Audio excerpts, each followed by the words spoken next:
Hello, welcome to Once the Force of Stars podcast. My name is Phil, of course. I'm joined, as usual, by Dave and George. Good evening, gentlemen. Hello there. Good evening. And Dave being the lucky one of being outside and not being stuck in a furnace at this point. So for those of you on the audio who can't quite work out why you can hear better, it's because Dave is nicely enjoying a brisk breeze whilst George and I are suffering. Although George has his fan and I have nothing. So I am sweating buckets here. That's going to be a fun show. However, tonight's show is going to be quite interesting. So we're talking all about Star Wars Squadrons, the new game from EA that was announced last week, or was it week before? We actually had the very initial announcement. No, with the full-on announcement EA. Did it leak 2 weeks ago? And then they had to do a statement to release the trailer on the Monday, I want to say. Yes, yeah. Yeah, it was, obviously we all knew it was Project Maverick for many months, as did a lot of us. We all thought, we assumed it's going to be about ships because it's got Maverick, Top Gun. Yep. And there was a photo of an X-Wing, so unfortunately that confirmed the era from the get-go. But yeah, it kind of came on the Xbox website, people showing screenshots, and then obviously for those that don't know the gaming, E3 is like the San Diego Comic-Con of gaming. It was cancelled this year. They said it'd be a virtual convention online, and every company says, no, we'll just do our own panel in our own time. So obviously with the PS5 reveal a couple of weeks back, Microsoft, I think, are doing one soon if anyone actually cares. And then you've got EA Play, which is always a big one. They always do it just after E3. So they unveiled it there alongside many new games, but they did a gameplay trailer because they did the cinematic trailer on the Monday. So quite a bit came out about it. I don't know who wants to take the lead on this one because I don't want to give my opinion straight away. To be fair, I'm more happy to take the lead on this one. So to be fair, though, it's kind of interesting on this particular one. Usually, between the three of us, we have a fairly balanced out opinion. Usually, I'm the most positive one. Dave's kind of in the middle somewhere, and George, you're not always taking the negative. We take it in our turns. We always rotate on most opinions. This one I feel is going to be a kind of a general consensus. So the game was announced a couple of weeks ago, and on Monday, I think it was, we had the EA announcement thing. Of course, we had the full-on gameplay trailer. Now, we had a teaser drop a couple of weeks ago, full-on gameplay trailer drop along with the explanation about what the game was. And from the get-go, basically, it is a short single-player campaign. Interesting, you play both sides of the Rebellion and the Galactic Empire, and it's set, again, after Episode 6, so it's that kind of same era as Battlefront 2, Battlefront and Battlefront 2 initially. And then it's basically multiplayer squadron mode as it is insisted in the title, but it does exactly what it says in the tin. However, it's a very limited game as is, and we're going to get into that throughout the night. But yes, so when I initially saw the teaser trailer, I was like, this looks really cool. I like the ships anyway. I mean, we all know I play X-Wing, so it's natural for me to go, cool, I want more of the ships. And then I saw the initial gameplay trailer. The gameplay trailer takes you through, as I said, Squadron. So it takes you through Squadron mode and the single-player mode. Single-player as a short campaign, both sides. And then the Squadron mode is multiplayer. You play either online or offline with friends. Crossplay is enabled from the start, which is a positive. It's also announced that the entire game will be VR compatible, which I think is a little too late for EA when it comes down to their Star Wars games. But again, we'll get to that as we go on. And then it's the very limited content part is what was worrying. So it said you're going to get your TIE fighter, your TIE interceptor, and your TIE bomber. And on the other side, you're going to have an A-wing, a U-wing, and a X-wing. And that's your lot. And crucially, they said there's going to be no updates. So it's kind of looking like this is your lot. Yeah, I'm going to... It's a really strange one. Sorry, I think my internet's got a delay. Yeah, it's fine. Sorry, jumping in. Going back to Project Maverick, obviously I said this to you guys many times on the channel. I was really disappointed when this leaked online that it was X-Wings. Not one of them people that bashes trilogies I don't like. I adore the original trilogy, as everyone does. I just think it's been... I say overdone to death. I think we're getting past that now, where it to me it's just too much. Yeah. There is no, we had the 20th anniversary of the Phantom Menace, which was lovely, and Disney like, here's a thumbs up to the prequels. Okay, cool. Jedi Fallen Order.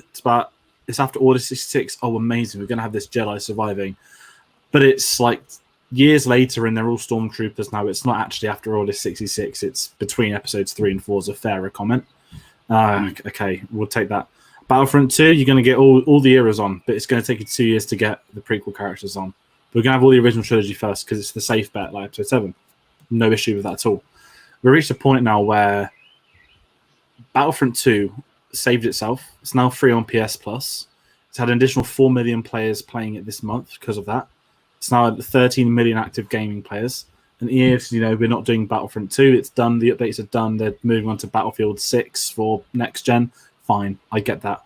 To then have this game get leaked for many months, I feel like I'm jumping in, so please correct me if I do.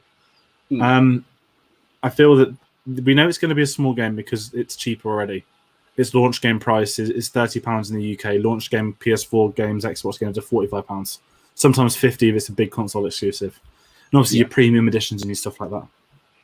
This is £30. That was a really big warning sign. It's not, it's nice, it's cheap. That was a big warning sign that this game is smaller. And I get that, quality, not quantity. We're going to find out about that soon. But then they drop a release date of October the 2nd. I'm really jumping ahead now, maybe towards the end. And obviously October the 2nd isn't just likely the month before the next-gen consoles. This is also 18 days before the leaked LEGO Star Wars release date. A game that's been in development and in the public domain for well over a year. The whole world wants that every LEGO set for the end of the year is going to have an advert on. Play it in LEGO Star Wars or unlock this in LEGO Star Wars. And jumping back to Battlefront 2, the only game mode that never got updated was the fighter stuff, which is, I understand that. They had a separate games company work on that. They were only contracted to work up to launch, nothing after. I get that. But this just feels like a DLC that's being charged at full price. Yeah, that's my initial. Yeah, that's my initial impact of. That's not even me discussing gameplay, visuals, story, nothing. This is the core concept of the game. It's cheaper at launch. It's coming out next to a new console, next to a new Star Wars game. They've said they're not going to. Obviously, there'll be updates in terms of like bugging but there won't be physical game updates, as in you're not going to get new players. There'll be patches, but not DLC. Yeah, there we go. That's perfect one. And that's kind of left me feeling really empty, which is a shame off the initial instinct because when I played my friends on PS4, we always kind of joked on GTA, always just go in the jets and kill everyone. We used to laugh years ago, saying I was like best part in the galaxy, would take the mick. Favorite part of Battlefront 2 at launch was the online gaming, doing the battle stuff. I really love the Squadrons things. That's my favorite sort of mode in Star Wars. I've got Pod Racer Revenge. I'm going to be getting the new Pod Racer game when I finish Last of Us, and I'm kind of really upset that. And it sounds weird. I'm just upset that there's a Star Wars game coming out about like fighters and stuff, and I honestly couldn't care less. And I don't go in with that thought. I sat there at 4:00 with that trailer on the screen. I was ready to watch that, and it was the release date that hit me first. And I was like, oh, okay. That's all I'm going to say right now because I've took up a lot of time and covered many things. Indeed, Dave. My thoughts are very much the same, to be honest. Unfortunately, we're going to go 3 for 3 on not most positive views. I've said it many a time. We've talked about games. I am someone who looks at single-player games. I like single-player. I'm not a big online player, so this, when it was announced, it's kind of like, okay, it's going to have a single-player mode, and then you're going to see it like, oh, but that's going to be not too long. You're going to get so many missions on one side, so many missions on the Empire side, and then what do you do? And the fact that, like you said, you get so few ships to actually choose from, it just takes away so much playability. And you're right, the cheap price and the fact it looks like it could be, again, something that they've had for Battlefront and thought, oh, we could probably tie this over into the game while we wait for this to come along. It's a strange one. The releases are really, timing-wise, seems out. And you're right, the next-gen consoles are just around the corner, so if they're going to do a big release, especially when they want to kind of promote the VR, but maybe the VR is because that's something that's going to be supported going forward by the big consoles. Like Kinect came out for the Xbox and then disappeared very quickly. Yeah, I mean, if you guys remember 2 years ago, we had, before The Last Jedi, we had the content after launch. We had that new single-player missions they saved until after the film came out. This feels like this was supposed to be that. It's supposed to be another... Because we had the DLC for of Battlefront 2 for the end of story mode. It came out afterwards. Cutscenes, missions, the lot. You had new content, and it was an entire story. Now, don't get me wrong. It's about 2 or 3 missions. It's not the biggest update in the world. However, it was a fully fledged update. It was a fully fledged, here's single player missions, here is new content done going forward. This feels like it was intended to be that. This feels to me, looking at it as someone who's a fan of the ships, going, this is kind of the content you could have put in Battlefront 2. And it almost feels like they wanted to finish Battlefront 2, so they said, we're not going to put this in, make it its own game mode, basically, for something else, because we can't, we want to finish this, have it done, we want to start developing the new game, because it's developed by it's not developed by DICE. Let them do this, let them have the go, make the game, put it out there, done, which again is EA not being very communicative between all of their divisions, something we will talk about later on as well. So the thing is, when I watched the actual trailer, I liked the look of the game. That was my thoughts from watching it, was this should have been in Battlefront 2, in addition to the last community update we had for Battlefront 2 was, here are some skins that you kind of wanted, but wanted the better versions of. How cool would this have been if this had been the final update for Battlefront 2 is, here's your goodbye, but here is some new story mode, here are some ship modes. I mean, don't get me wrong, this game's got some cool features in it, and I'm going to talk about the positives as well. I mean, the customization, as an X-Wing player, the customization feels like the talent slots, the missile slots, everything we get, all the toys and bells and whistles. So it has playability. But imagining how cool this would have been if they'd gone, right, Battlefront 2 is now finished, but here is your last hurrah, here's your last mode. The gameplay, customization, I don't fully disagree with it. I hope it's on the same level the first two Battlefronts were, where famously the Disney CEO said, why would we put customization in? We don't want pink Darth Vaders. Forgive me, I just watched the gameplay before we went live. They showed it customized to some great colors, and then there was a stupid one. And I was there like, come on. Not to get sad and into my Star Wars too much, but I don't want to go online and be playing against 5 pink TIE fighters. Yeah, I mean, don't get me wrong. I know that's the nerd in me. But that's it's the not nerd just in me. it's not just that though. It's the actual customization of the ships, modification-wise. It's that's fine. The missiles, it's the shields, it's all of that kind of the engines, all that kind of side. That's what I like more than the actual coloration. The actual customizations that impact gameplay, I like. It's the silly skins, the same kind of things like Fortnite and these modern games thrive off is releasing stupid skins so people can pay real money for them. I know they're not doing any updates, so you don't need to worry about buying skins. But I'm just going to quickly bring up a comment by John. He's put, evening, guys. I'm very excited for this one. I was a big fan of the Rogue Squadron trilogy. Hopefully this is Rogue Squadron for a new generation. I have never played them, my friend. Sorry. I was going to just say, literally to that comment, really, that it does feel like, I was going to comment before you brought up, it feels like they've done this better before Rogue Squadron, even going further back, X-Wing versus TIE Fighter on the old, on the PCs and the Amigas, seem to be this game, but done, obviously not maybe graphically as good as these, but certainly gameplay-wise, I think you're probably going to get more out of those older games than you're going to get out of this. Yeah, so Rogue Squadron is one of my favourite games of all time. Loved it on the N64. It was a cracking title, and this does feel kind of they're trying to do that, but in almost a less successful way. And I don't think it's bad intentions. I think we'll get to the EA stuff later on, but we'll talk about it. Let's talk about the two trailers. So we've got a gameplay trailer, we've got a cinematic trailer. Cinematic came out first. I will say that this got me involved. As I mentioned, it took me the last few seconds when that release date came out. I didn't expect there to be a story. I didn't expect there to be... I kept moaning about it being an original trilogy.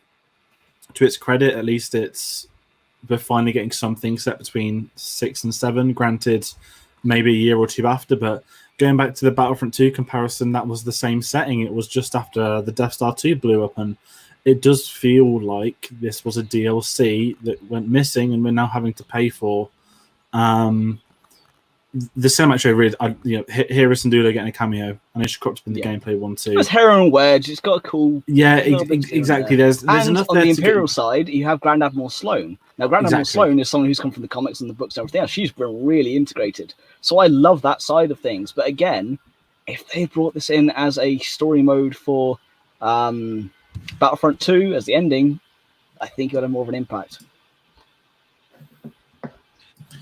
Oh, sorry.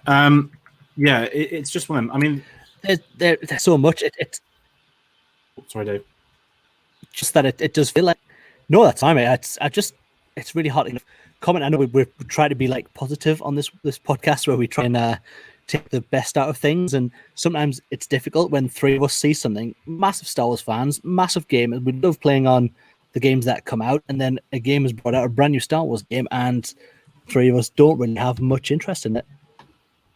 Yeah, it's an interesting one. Now, when you get into it a little bit, we've talked about the content at launch. Now, what makes me even more worried is that lack of content thereafter. The fact that it's going to be kind of patches but no additional content. It's like, cool, okay, so you're not going to invest more heavily in the Clone Wars. You're not going to invest more heavily in the sequel era either. So you're not going to have the Age of Resistance. So where's Kaz's Fireball? Where are the ships from Resistance? We don't have the TIE Baron. You don't have. There's so much they could chuck into the game and add more as well. The TIE Bomber that is in the First Order TIE Bombers in the comics and in Resistance. Again, here's a really cool ship, an opportunity to show it off, and you blow it. And it's again, I try not to be too negative, but that lack of content thereafter, it almost seems like for me personally, why would I bother buy this at launch when I can wait 6-12 months and buy it on the cheap on Steam and not be missing out on anything? This is my worry. Jumping to the Steam stuff, most PS4 games coming out, the big ones, Cyberpunk, obviously all the sports games come out annually, Avengers, even though it's terrible, they're all been pushed to the September-October release window. Now, they've not given the date on Lego Star Wars, but I would bet all my money that they did the same thing. You can buy the game on your PS4, and then you were automatically able to download it onto your Episode 5 when you also went onto your PS5 if you buy one, if you upgrade. PlayStation Strikes Back. At no extra costs. And you just download it, and then when the PS5, as in the PS5 quality update is there, it's downloaded for free. That's a big thing that all the game companies are jumping on. I don't think this is even going to get compatibility for the new consoles, or else they wouldn't be charging such a low retail price. And, again, bring up Lego Star Wars, I think it should be brought with it, same month. Every Marvel game's had the upgrade onto new consoles. I think the PS4 came out and Xbox One at the same time as the first Lego Marvel. Yeah. And that was there on release day. Skywalker Saga might have the exact same thing. That might be why they're hiding a release date still. But I just think there is a lot of... I mean, don't get me wrong, I really want this to be good. I enjoyed the cinematic trailer. Gameplay trailer did nothing for me, unfortunately. We'll get into that. But I don't like to be negative, although I come across as maybe the negative one. I certainly, on the game side of things, never expected to be uninterested in a Star Wars game about vehicles. I've got more interest in the pod racing stuff, which I've kind of said. And you know what? I'm still waiting for the Switch date for that one. It's out now. It came out today. I mean, I knew the PlayStation version came out. I didn't know they'd done the Switch version. I couldn't quite find the details for it. So it's I'm more excited for that on my Switch than I am for this, and that's saying something for me again. As someone who loves it, I'm not going to sit there and say, do this, do that. It's not their job to do it. But why didn't they just give them more time to do it on a new console? Or why didn't they instead say, okay, we'll put a bit more money into it, but we can cover all the eras? Or it just feels so specific. The original trilogy, small 5 versus 5 online. I'm sorry. It's nothing. That's something I'm almost ranting about. The AI on Battlefront 2 is incredible for playing against online. The most fun is doing co-op when there's 100 droids running at you and you're like one Jedi or something. And that's stupid, and it's stupidly fun. Yeah, it's great. And why do I want to go in a space battle for 5 on? It's like heroes versus villains. If there's 4 people that are good and there's 4 people that are bad, do you know inside 30 seconds who's winning that game? Yeah. And I just feel that it's too small for a project that should be bigger. Just not necessarily the game needs to be bigger, but the specificity of what they've chosen in Star Wars. Dogfighting is a big thing in Star Wars, and I don't think that's something you can do on a small budget. No, and what makes me more worried is they chucked it over to a small studio to do, and it almost feels like they're throwing them under the bus. That's EA. It just Yeah, it really does feel like it's been something that we want to get this out before the next gen consoles come out. Let's get a game out that some people will pay for, and before they finally move on to a different console where this isn't going to be available. It's sort of the last hurrah of old consoles, and we get some sales off this. But yeah, it just feels rushed, and it just doesn't sit right with me, to be honest with you.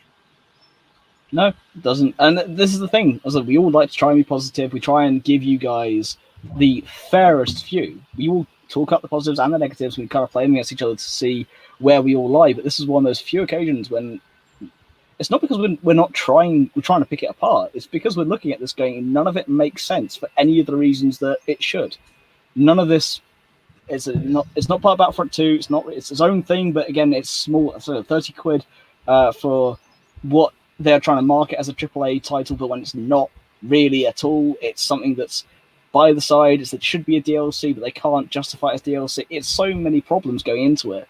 And it's really so. The reason why we've called this episode Make or Break is purely based on EA and what they're doing, how they're handling things. And in the wider community, there's fires all over the shop. So one is to do with Capital Games, which is EA's mobile kind of division, with what's happening with Galaxy Heroes at the moment. With the players are absolute uproar. There was a boycott a couple of weeks back for 3 days where people just wouldn't sign in because of how they're treating the community and how they're treating the YouTubers who are giving them the free promotion and stuff. They've taken away everything from them. It's a game I care a lot about and one I play a lot, and it's just been completely utterly blindsided by EA as well. We're going to talk about an incident that's happened very recently with one of their former staff members. We might talk about that in a bit. And with this, again, it feels like they're just throwing a company under the bus because they own it and they need to get it out there. It's just not a pretty picture for them. I'm going to jump in because there was a news article last night. So they had, you know how Bob Iger loves his quarterly phone calls? EA had their one last night, and one of their CEOs basically said that due to the success of Fallen Order, aka we expect this game to be rubbish because we don't believe in single-player games, but actually it was a very successful single-player game. And anyway, he did an interview last night saying that we're going to double down on Star Wars games. Disney's very committed to our intellectual property and to the canon of Star Wars. That timing of that statement is because their contract expires. Is it next year the exclusive contract expires, or is at least up for renew? They're now going to, okay, we've saved Battlefront 2. Let's quickly chuck in another Star Wars game. Let's get it done quickly, guys. So that when we go to Star Wars next year and have our conversation, we can say we've done 4 console games across the 8-year license. Obviously, the first year you won't get any. And I think this is all part of a ploy for them to try and retain the contract as the exclusive games creator. I think this is a cynical project. I'm not blaming this project. You're right, people have been thrown into the bus. They might have wanted to take more time. They might have been told they'd get more time, but they want to renew a contract. They want a game out to get some good press, to sell some games, to get some good numbers coming in. And at the same time, there's a Lego Star Wars game coming out, which will probably outsell most of the new EA games too. I mean, not just that. I think it's going to outsell a lot of games, not just Star Wars games. I think it's going to outsell an awful lot because A, everyone loves Lego. B, most people love Star Wars. It's a game that's been a long time in the waiting. Kids love it. Adults love it. It's like Haribo. Kids and grown-ups love it. So it's proper. Everyone's going to want this game. And that's the thing. And personally, obviously, I'm not in the Disney boardroom.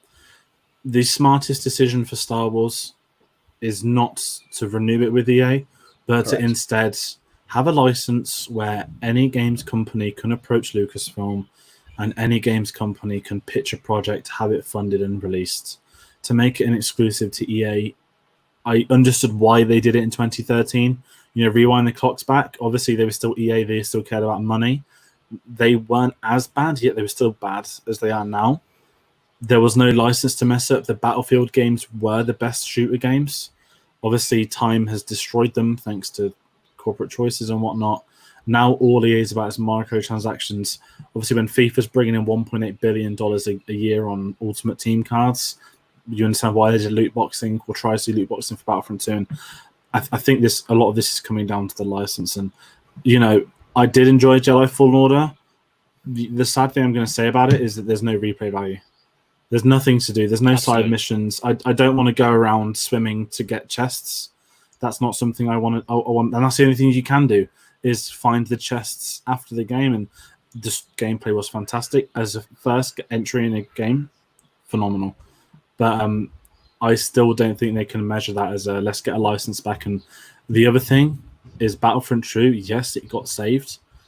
Lucasfilm are the ones But that that's the operative word, though. That's the operative word there, isn't it? Saved. Well, this is the point because they destroyed it. Well, this Yeah. is the point. At launch, Battlefront 2 should have been the biggest Star Wars game ever made.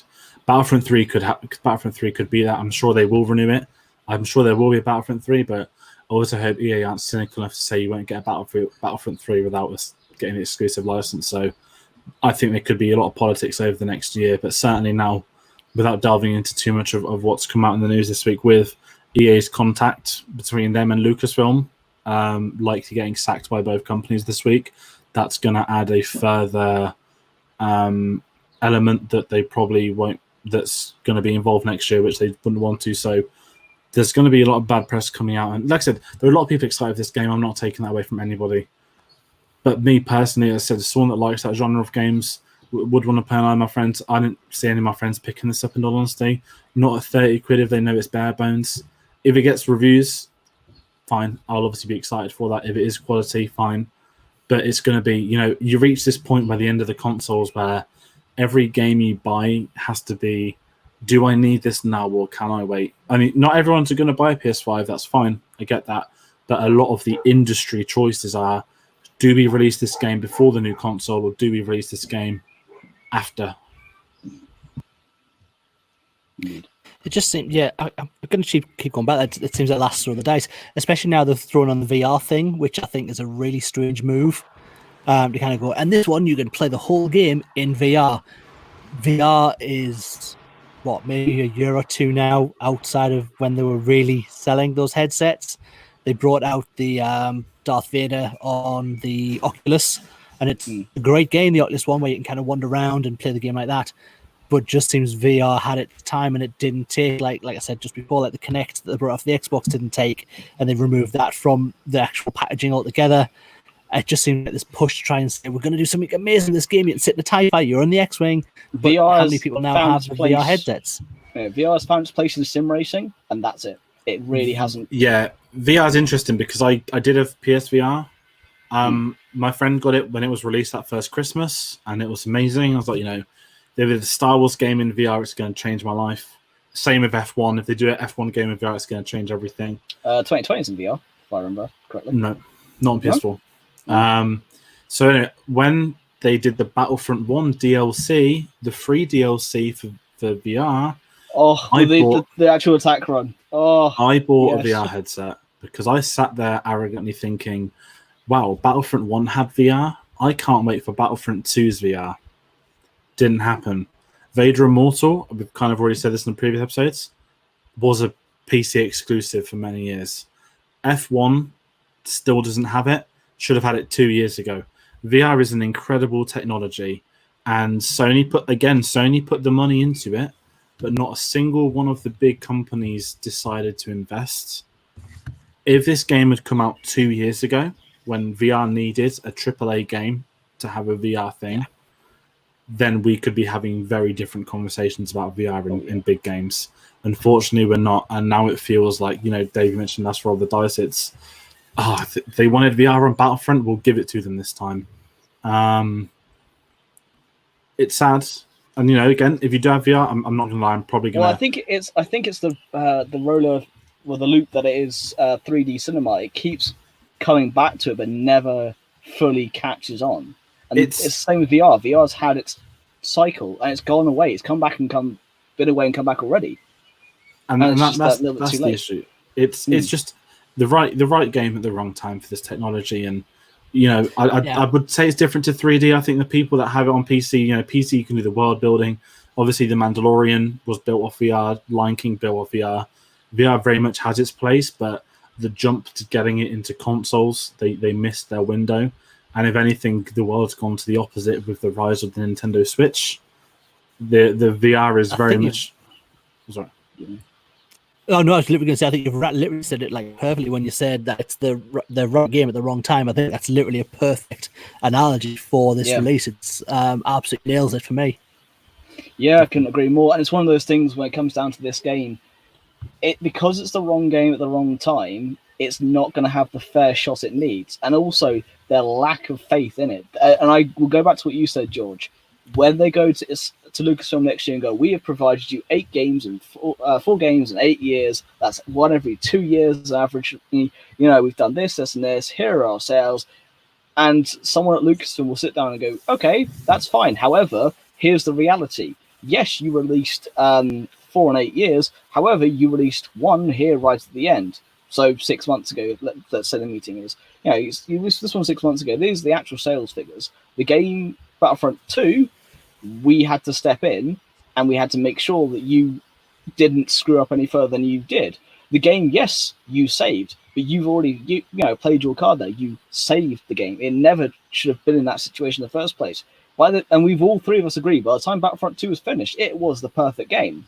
But look at how they had to get there, and I don't see Lucasfilm renewing. And I agree with you. I don't think they should have the exclusive license anymore. Maybe it should be you can have the bigger games, the bigger releases, but we are going to allow the license to expire and go out to other companies, because what they've done with FFG and the board game side of things is they have given them the license, and FFG have taken care of it in so many aspects.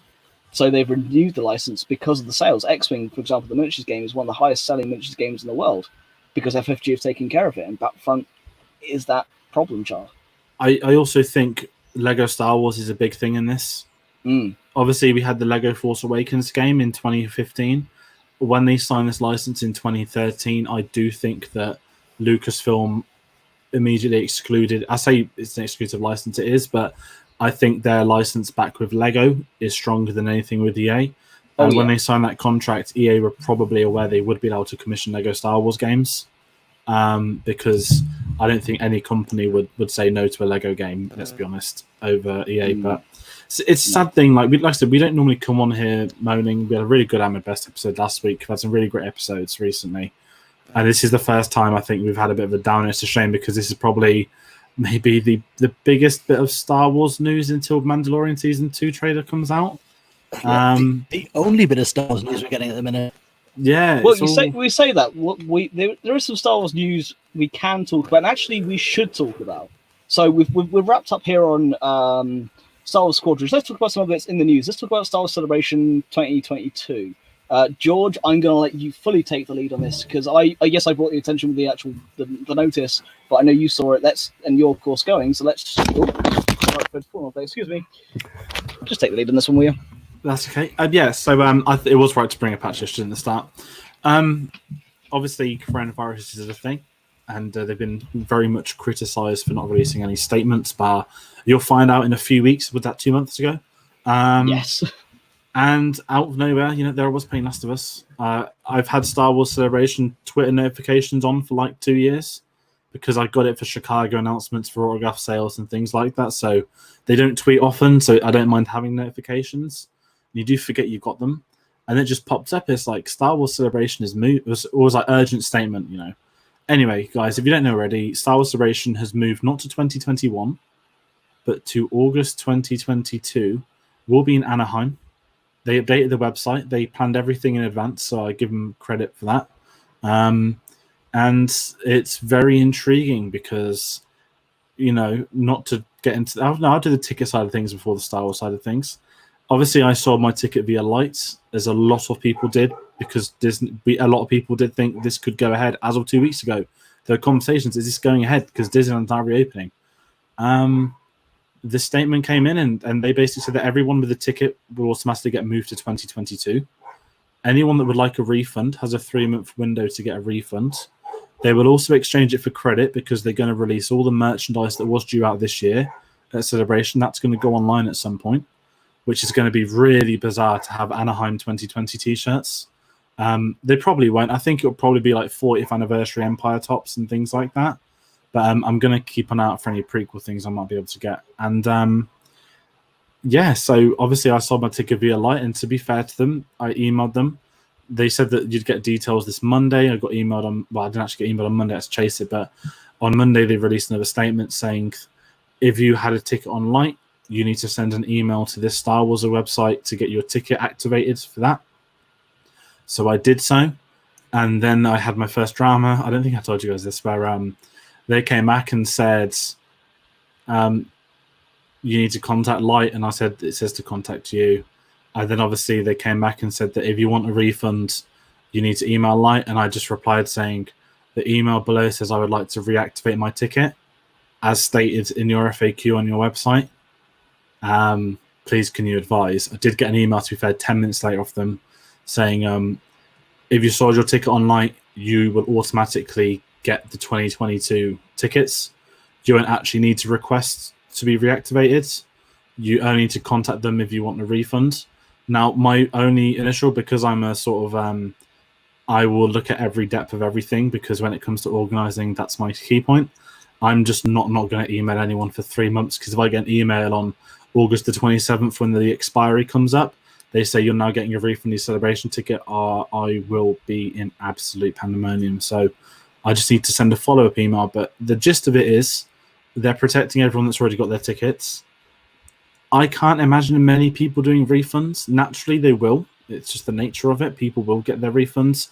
A lot of people bought tickets, the 5 single-day ones, and then sold them to buy weekend ones via Light and stuff like that. So there will be obviously tickets going on sale again. I think they're going to hold off until the end of the year, and then you've got a nice. At that point, if I've got the money, I'm going to get myself a ticket, if that is possible. I mean, I'm not going to lie. This has really been beneficial for me, because now I've got like just over 2 years to save up. So instead of doing it on a budget, I can now do actually 4 days in LA, sort of 6 days in Anaheim. I can do everything the way I want to do it, rather than having to. And Dave, I don't have to sit here and listen to your dodgy accounting going, well, if I do this and this, maybe I'll have this. This is the thing. Now it's there, like, the George Lucas Museum will be open in LA next year.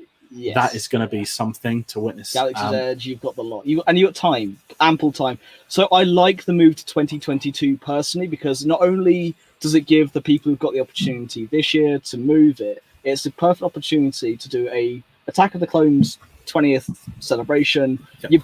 If you've got plenty of time to save up, plenty of time to notice, I think what I would like them to have said was we hadn't released a statement because we were waiting to confirm everybody's plans via D23 and by everything else, by Anaheim. We were waiting to give you a proper announcement, something not a full like apologetic essay, but a statement saying we are sorry we did not release the statement sooner, but we wanted to make sure we gave you this positive, because their statement was okay, but if they had just put that in, I think it would have put a few more people at ease. But I like what they've done. I like where they've moved it to. I like the decision. It's a good decision to make, not just shift it. Because we were sat here thinking they could move it to next April, which would have been almost no good for anyone. D23 was naturally going to get the August slot.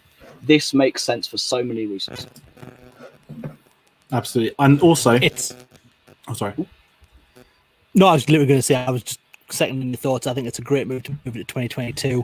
2021, you're right, did no good for anybody who was even thinking of either trying to rearrange holidays next year, because once hopefully everything is back to a version of normal, everyone's going to try and get, hopefully probably away next year and doing things, and to then try and organize this convention again around all that travel plan after so much chaos, I think would have just been too much. So I think it's a very wise move. Yeah, it's not really a concern. Obviously, 2022 Kenobi series will be out by then. I'm 100 million% convinced it'll be out by then. Oh yeah, I think that's going to air at the end of 2021. Mando season 3 might have aired by then. I think that could be a very big year. I'm convinced they'll delay the 2022 release date, because unless it's not Taika Waititi doing that, Thor is due out in 2022, so he's not going to be working till at least that year. That could be a year where there is a new trilogy to unveil cast members from, or to have trailers for. That I think the 3-year gap's going to actually do Celebration a lot of goods. I know it's officially every 2 years, but they did switch it to annually. I did see someone moaning saying, "Why is it in Europe?" And I did think, "Are you that stupid? It's called rescheduling, not how are they going to reschedule it to another country? Are they?" No, I do think that Celebration 2024, if they move it to by end, the next one will have to be Europe after. Yeah, it'll have to be Europe or Asia, because that'll be almost because at that point, let's say it would have been 8 years at that point since the three of us met at Celebration 2016. That was the last one in Europe.